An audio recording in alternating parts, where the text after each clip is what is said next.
بمناسبة اليوم العالمي للادخار اللي هو من 15 أكتوبر 2023 لحد 31 أكتوبر 2023، أعلنت بنوك مصرية كتير جدا عن مبادرة الشمول المالي. يعني هتقدر تفتح حساب في أي بنك مجانا وبدون حد أدنى، وكمان هتاخد بطاقة الخصم المباشر مجانا.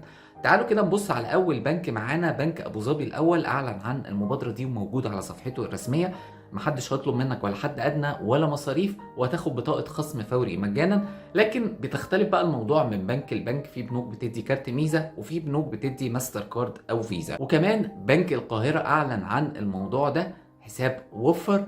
وكمان بنك اسكندريه مع حساب ابدأ. وكمان بنك مصر، وقال لك كمان بنك مصر ان انت لو عميل عايز تفتح حساب جاري او حساب توفير مش هيطلبوا منك اي حاجه، ما عدا ان انت بس هتاخد بطاقة خصم فوري من نوع ميزة.